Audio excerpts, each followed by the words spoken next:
Hey y'all, what's up? It's Noelle, Baker's Backyard Bounty, and I ain't ever seen snow like this in my whole life.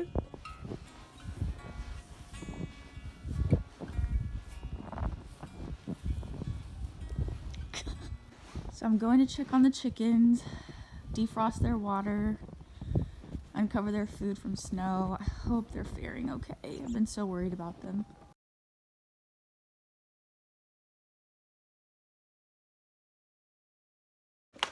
Coffee tastes even better on snow days. That is what I am finding. Again, it's gonna be probably like a 3-cup kind of day. Evidenced by the bags under my eyes.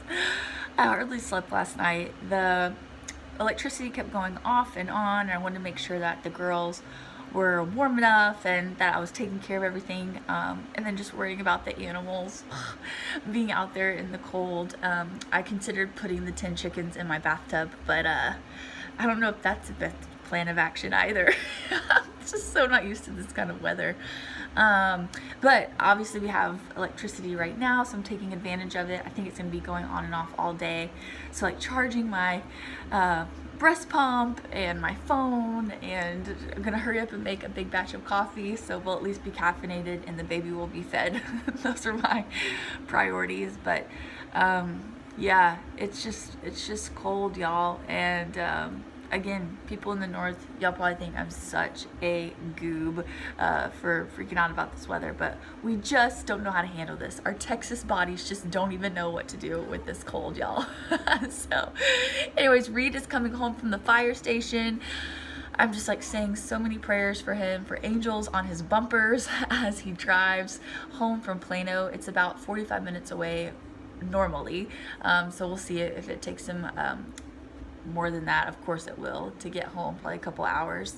And he's gonna build us a fire, and I'm just so grateful that he gets to come home and didn't have to stay for overtime. It's just part of being a firefighter family. You just kind of never know what's gonna happen. So yeah, back to coffee making. Evidenced by the bags under my eyes. I hardly slept last night. The electricity kept going off and on, and I wanted to make sure that the girls were warm enough and that I was taking care of everything, and then just worrying about the animals being out there in the cold. I considered putting the 10 chickens in my bathtub, but I don't know if that's the best plan of action either. I'm just so not used to this kind of weather. But obviously we have electricity right now, so I'm taking advantage of it. I think it's going to be going on and off all day. So like charging my breast pump and my phone, and I'm gonna hurry up and make a big batch of coffee so we'll at least be caffeinated and the baby will be fed. Those are my priorities. But yeah, it's just cold, y'all. And again, people in the north, y'all probably think I'm such a goob for freaking out about this weather, but we just don't know how to handle this. Our Texas bodies just don't even know what to do with this cold, y'all. So anyways, Reed is coming home from the fire station. I'm just like saying so many prayers for him, for angels on his bumpers as he drives home from Plano. It's about 45 minutes away normally, so we'll see if it takes him more than that. Of course it will, to get home, probably a couple hours. And he's gonna build us a fire, and I'm just so grateful that he gets to come home and didn't have to stay for overtime. It's just part of being a firefighter family. You just kind of never know what's gonna happen. So yeah, back to coffee making.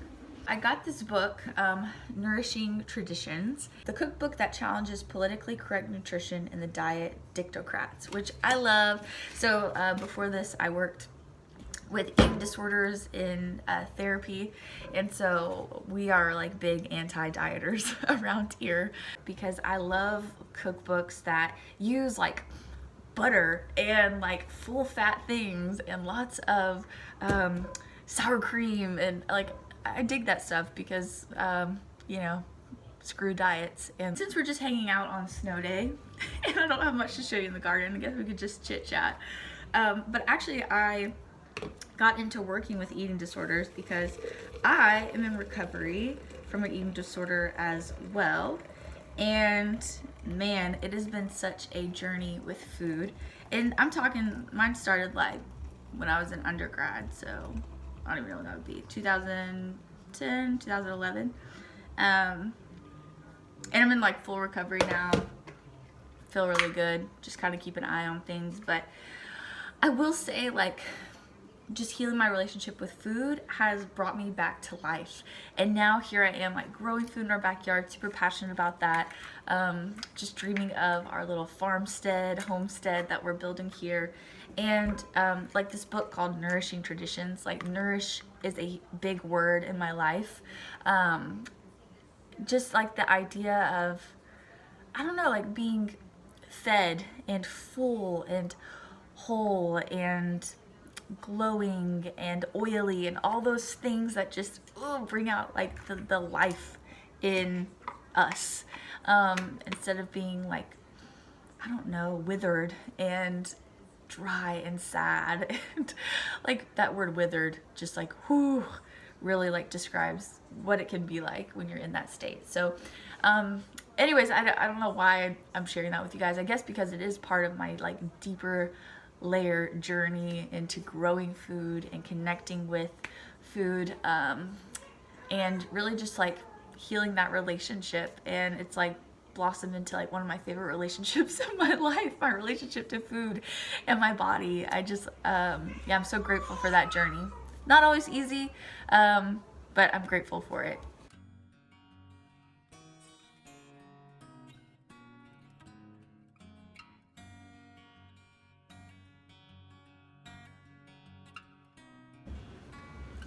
And also, whoa, with that head, I think having kids is also a healing aspect of that, of just being in awe and just so much respect for the body and what it can do.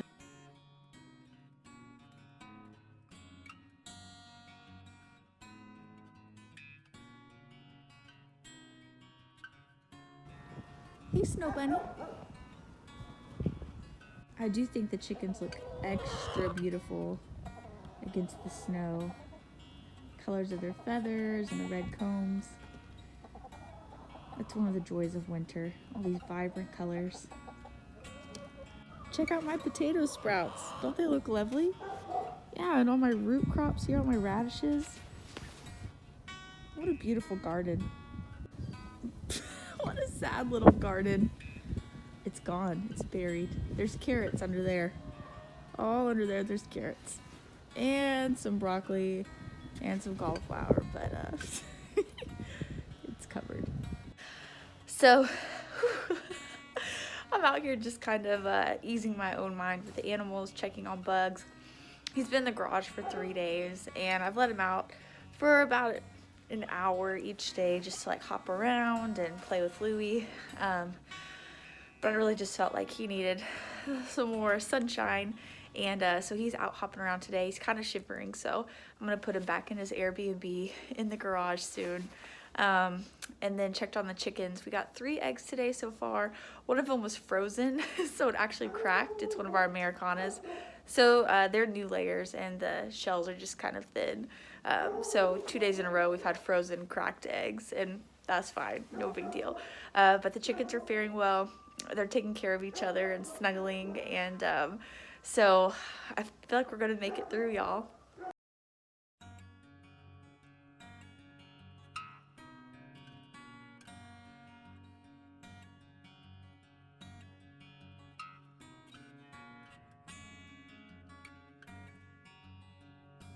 We have not had power all day long.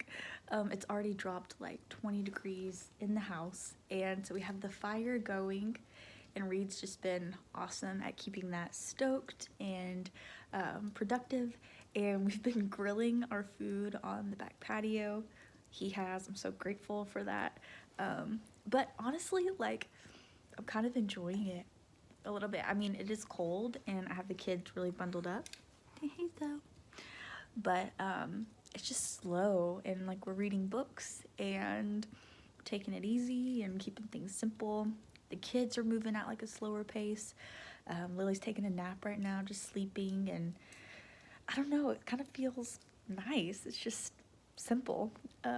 So anyways, I'm sure this will get old by like tomorrow. The simple and the slow, maybe not though. But it's really making me crave like a real homestead off the grid with my like Ben Franklin stove and candles.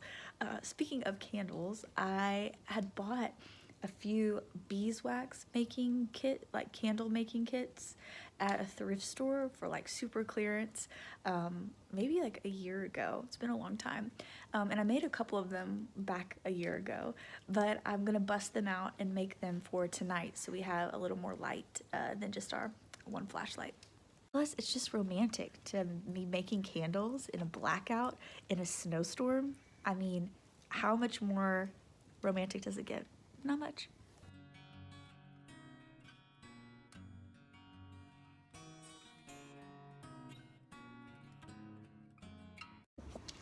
Good morning, everyone. So it's the next day and our power finally came on about 9:30 last night.